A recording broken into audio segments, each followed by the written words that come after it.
6 years ago, I'm sitting at the kitchen table about to make one of the biggest decisions of my life. I'm in front of my laptop, but really, I'm at the crossroads which will come to define my entire future. My mind is deep in turmoil. I'm flitting between one idea and another. Should I do this? Should I do that? Weighing up the options, assessing my options, going back and forth. What is this decision that's causing me so much mental turmoil and grief? I'm choosing my career between going to Edinburgh University and studying zoology, becoming this scientist, right? I always thought I wanted this.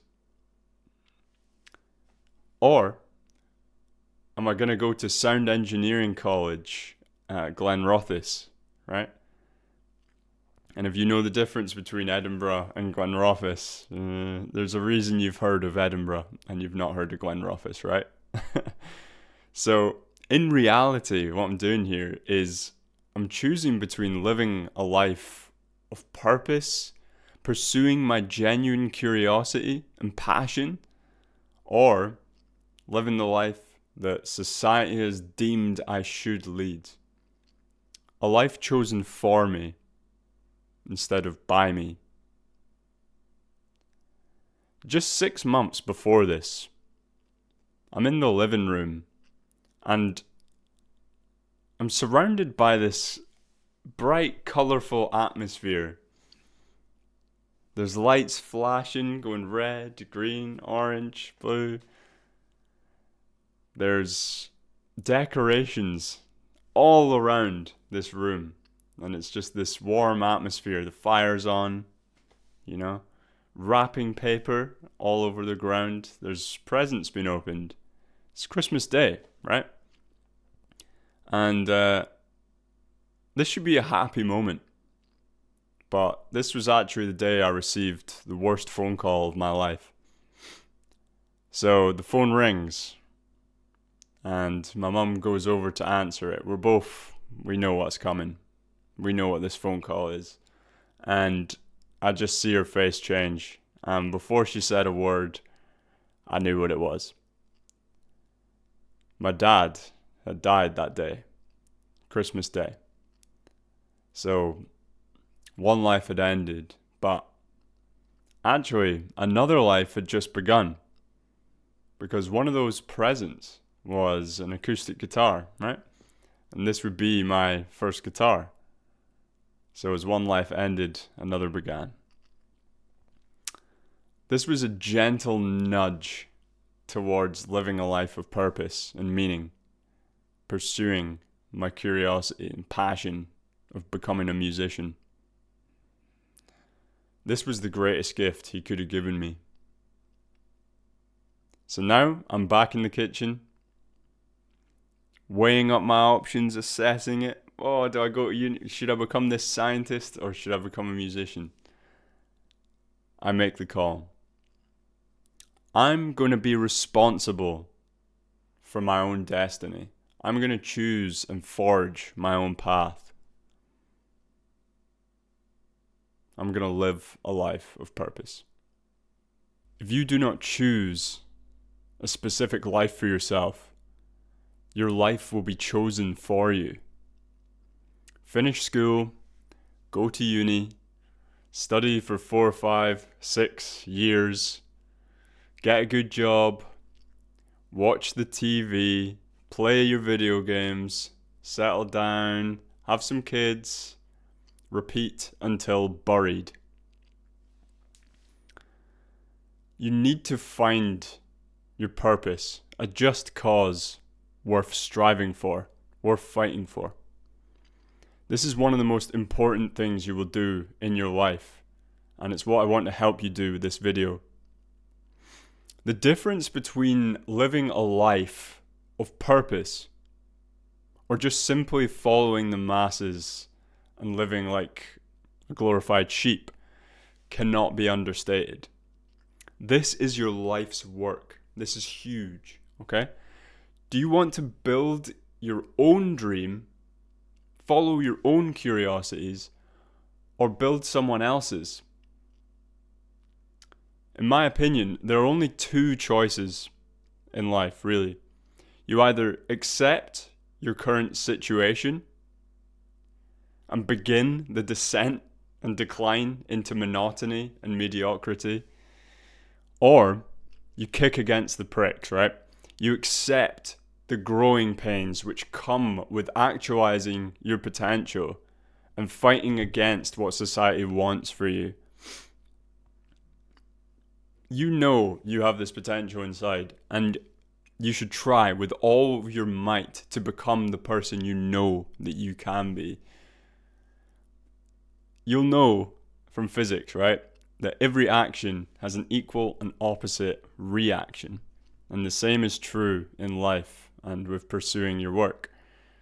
This is the pain associated, this is the fight back. So when you try and push up, there's an equal and opposite force trying to hold you down. And it is your job to keep pushing and keep pushing and keep rising. And you'll have these checkpoints in life where things get comfortable and you're like, maybe I should settle. But it's these moments where you have to twist, ask the dealer for another card, and accept some pain probably coming into your life so that you can keep actualizing and building that dream life you know is possible.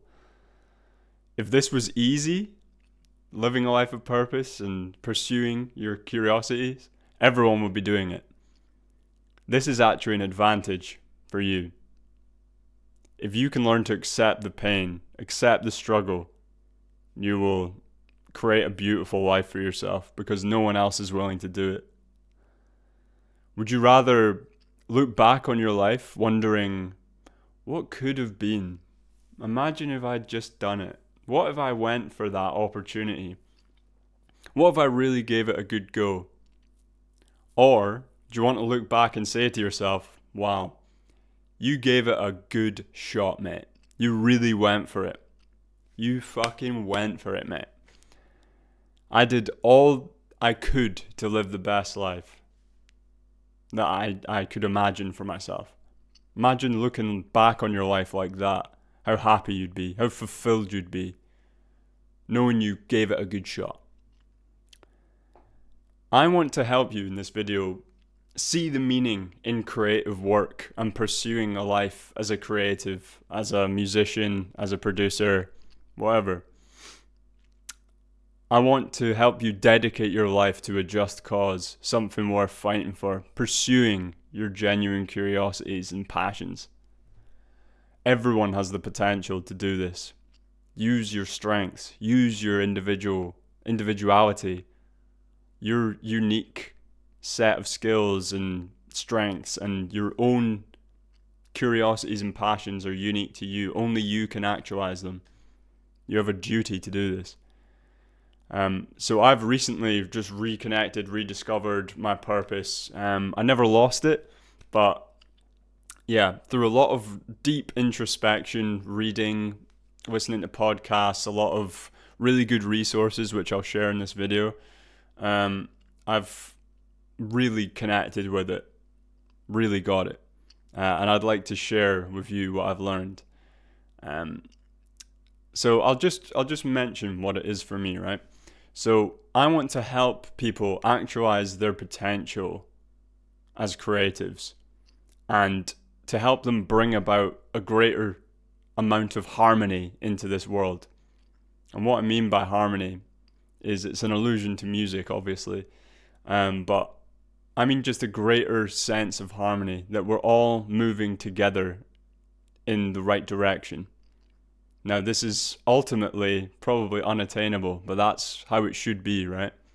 So as a tutor, I want to help more people discover the joys and passion of music and sharing their gift with the world. This helps bring more harmony into the world. More people following their genuine passion and curiosity is more harmony in the world as far as I'm concerned. So this is my just cause, my vision. It might be similar for you, right? But you need to define these things. So through one of the great books that I read recently, it's called Man's Search for Meaning, written by Viktor Frankl, a man who survived the Holocaust and lived to tell the tale and founded his own form of psychotherapy on the back of it from the lessons he learned. Everyone has their own specific vocation or mission in life that they need to carry out. Living in comfort and ease will actually hurt us more in the long run rather than striving for a meaningful goal. We'll end up fat, lazy, sad, just kind of gluttonous, living off of, the value that others create. Eventually, you'll see yourself just atrophy and turn into a shallow husk of what you could have been. We actually need a certain amount of tension and friction in our lives, difficulty, something we're fighting for. What are you fighting against? You need to live for something big, right? A freely chosen task from which you suffer from willingly because you believe that it is contributing for the greater good of society. Something with a big why, intrinsically motivated. It's not what you're doing, it's why you're doing it. Okay? Man must live for something bigger than himself. And this is where the meaning of your creative work and your life in general is created. There is meaning in the creation of things, of building something, whether that be your career, whether that be an album, your own music. Yeah, it could be entrepreneurship, it could be art, other projects like YouTube, writing a book, stuff like that. You're creating something. You're adding to humanity, right?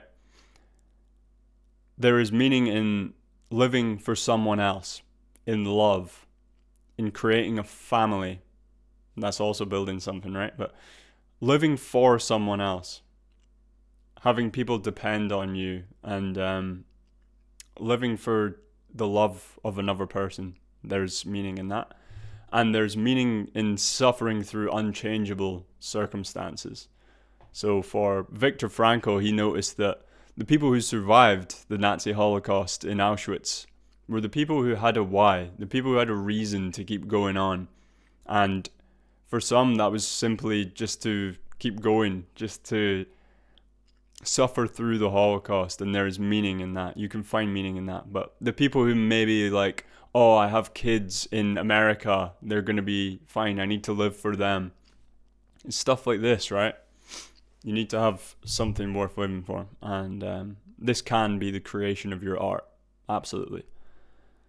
Each man, this is a direct quote from the book, each man is questioned by life, and he can only answer to life by answering for his own life.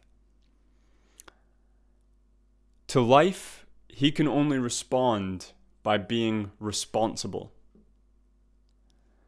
Responsibleness is the very essence of human existence. And I think this is especially true for creatives who often suffer a lack of meaning in their work, right? So why am I making this song? Who's going to listen to it? Who cares? This is how you answer this question, okay? And being responsible for your own destiny, that is the essence of human existence. Being responsible for choosing the life you want to lead rather than having a life chosen for you by society and following the masses. This is where the meaning comes from. This is the utility in creative work. We're helping people understand themselves through art. Art is the manifestation of the unconscious. So we can only understand certain parts of ourselves, our unconscious being, through art, through these mediums.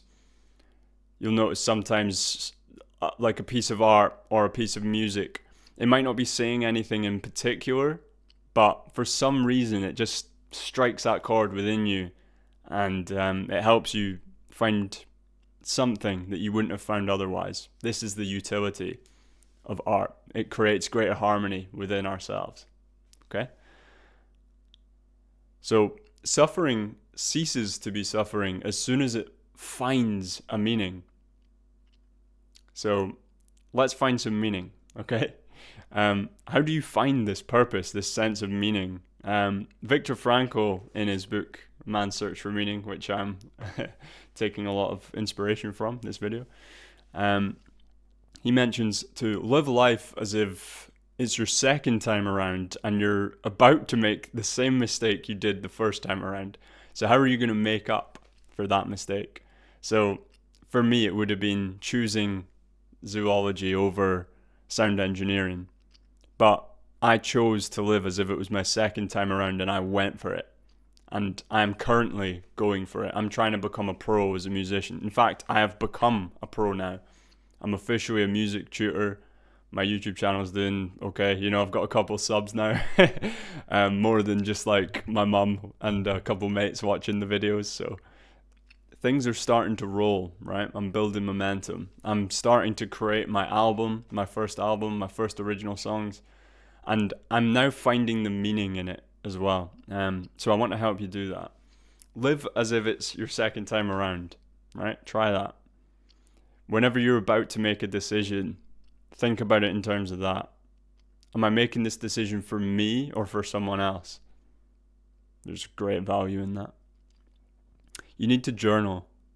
So you need to really just write it all out. Get it all out. If you're suffering from a lack of meaning, I would suggest journaling intensely, intense, deep introspection. Following philosophies like logotherapy, Man's Search for Meaning, reading a lot, reading the greats of literature as well. So you need to find your why. Start with why, and then everything else will come from there. You need to be intrinsically motivated. So find what it is. What is the motivation, the deep thing that you'll know this deep down. You will know what it is, right? So for me, I always knew it was music, but I was making excuses, going in different directions and doing all this crap, right? And then I'll look around me and I see all these instruments. I'm like, you have to go for it. But why? So for me, it was, like I said, helping others. It comes from a sense of I want to help others do the same. And I want to help others find harmony in themselves by sharing my art. So it's a dual purpose where I want to be a teacher and I want to lead people to find their own conclusions through the medium of art. So try and find this for yourself. And all it takes is a bit of introspection. You might be surprised that you'll find it rather quickly. And I'll leave a link to a video, or you could look it up. It's called Start With Why. It's a TED Talk by Simon Sinek. I believe it's called Start With Why. That's a great place to start. So try that, and I'll link it down below. Nietzsche said, a man with a strong why can bear almost any how. So use this, right? When you have your why, you can bear almost any how, and you can find the meaning in your suffering, okay? Another thing I want you to try is, and just for the rest of your life, this will help you find your purpose, is to just try a variety of things. Expose yourself to massive life experience. Massive. Try so many different things and do not fall for ideologies, and don't try things because this guy said not to. You need to try everything. So I recently did a carnivore diet and now I'm back to eating like a bodybuilding kind of diet. I'm just testing the boundaries and going this way and the next. I did a 4-day fast. You know, like try a variety of things. Go and visit different places. Make mistakes. The greatest mistake is making no mistakes at all. So you need to try out these things and fail often, and learn from that. Learn, and you will get closer to finding your purpose. A good way I've seen purpose described is like an onion. So you're constantly peeling back these layers of your purpose, trying to get to that core, right? But you have this layer, this layer, this layer, this layer. And it's all these conditions of society, right? So it's like, you need to go to uni to see that you shouldn't have went to uni. I learned this lesson, right? You need to try out different businesses to see if they're going to succeed, but don't just flit about, you know? You need to learn your lessons. So don't just keep making the same mistakes. And you will arrive eventually very close to your core purpose. And this is by exposing yourself to massive experience. Like I said, you already know what this is, most likely, deep down. You're just afraid to admit it to yourself. So try and just get through it. Just get through it. Write it all out, okay? You'll be so surprised how amazing journaling is, okay? So try it. Whatever puts up the most resistance, whatever hurts the most to try and chase, right? So for me, it's music. I find it so hard sometimes just to sit down and record. This is like the compass that guides you towards your purpose. Whatever's putting up that massive resistance, that's what you should be going right towards. All the greatest things in life are on the other side of fear. So try and just push through it, right? It's a lot. It's a lot. It's hard, right? But like I said earlier, everyone would be doing it if it was easy. And I think this is the thing worth striving for. Yeah. So I also read another book called The Dip by Seth Godin. A very short book, actually. It was like 75 pages. I read it in a day. I just went crazy. I was like, oh, this is brilliant. So I just steamed right through it on a nice sunny day. So once we've found our just cause, right? So I want you to go and stop the video right now and find your purpose. Come back to this video if you want. But set an intention that you're going to write out your why. Define it.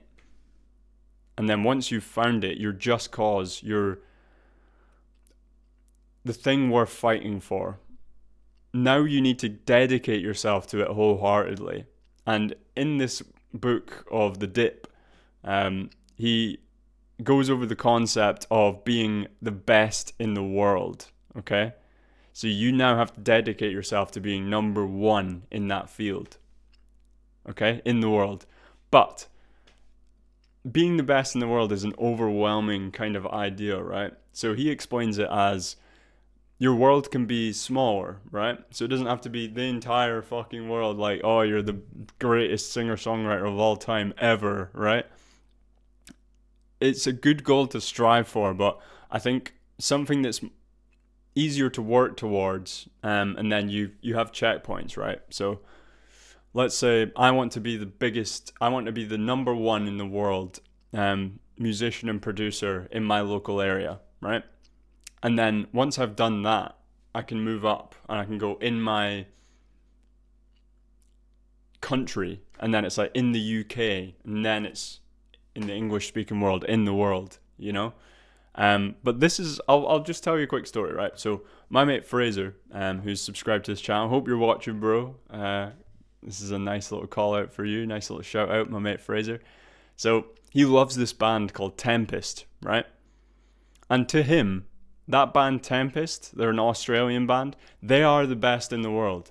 So best in the world is a subjective thing, right? My best in the world is different from your best in the world. So if you can be the best in the world for, say, like 1,000 people, you've done it. You've actually done it. Like, if you've got 1,000 true fans, you're the best in the world for them. That's what we're striving for. Okay? So I want you to dedicate yourself to this like that. For instance, when I saw a band called Bohemian Monk Machine, oh man, it was a great gig, right? Everyone's just dancing, grooving, they're really funky, right? And in that moment, they were the best in the world for me and the audience. So that's another way to kind of explain it, right? So how you dedicate yourself to this task is by quitting all other non-essential things, right? That you're not going to become the best in the world at. So I've had to quit like my pursuit of becoming a footballer, of a tennis player. I now use tennis as a form of leisure, and it adds to my creative work it's kind of like a sense of rest for me, right? So I can come back after tennis and then I'm ready to work again, right? I've quit a lot of things, right? So you need to see what it is for you. So are you pursuing something that you don't have the potential to be number one in the world at? Because if you are, you need to quit it. And you need to dedicate yourself to that thing that you're going to become number one in the world at. Quitting is actually sensible and admirable. So normally we'd be like, oh no, don't quit. You've got to keep going, keep striving. But recognizing that you have to quit something is actually very, very sensible and very useful, because it allows you the opportunity to actually chase that thing which is meaningful, which we found our deep why for, okay? Failure is not acceptable. Failure is not sensible. And what is failure? Failure is accepting mediocrity. Failure is when you aren't going to become number one in the world at. So when you just accept your current role in your job and you're like, yep, this is comfortable for me. This is me now, right? For the rest of my life. This is unacceptable.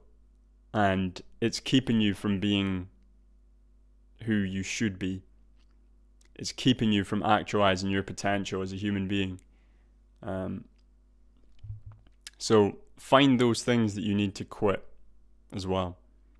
And quitting can look like jumping to a different job or whatever, or, you know, if you're pursuing a sport and music, it's like you need to decide which one you're going to become number one in the world at, and then use the other one as a leisure activity, as something that adds creative firepower or something that gives you a rest from sport, you know?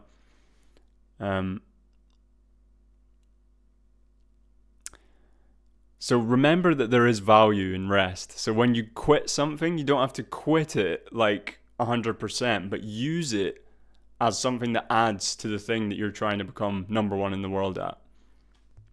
So I mentioned tennis. Whatever it is for you, you'll know it, okay? You need rest to create good art, okay? All the best artists, people like Picasso, people like Darwin. I'm just throwing out names from this book called Rest that I read as well, right? Most of the best artists work 4 hours a day. So Murakami, the author, I know Picasso, Stephen King, Mario Vargas Llosa, I think his name is, another author. They all worked 4 hours a day, and then the rest of their life was spent in leisure, right? So in these restful activities, which add to their ability to create meaningful art. You only have 4 to 5 hours of good creative potential a day, so you need to use it, and then spend the rest of your life kind of recharging the batteries. So finding your meaning and finding purpose, trust me, I know how difficult this is, right? I suffer from this all the time, and this is why I'm creating this video, so that you can kind of take the lessons I've learned, apply them to your own life, and just know that this is a constant and continual process. This will come up from time to time, and you'll have to reconnect with your why, with your deep reason for keeping going on and finding meaning in the suffering, what you choose to suffer from. As you grow and learn as an individual, these things will change. As you expose yourself to massive life experience, these things will change. And it's up to you to keep finding meaning in what you're suffering for.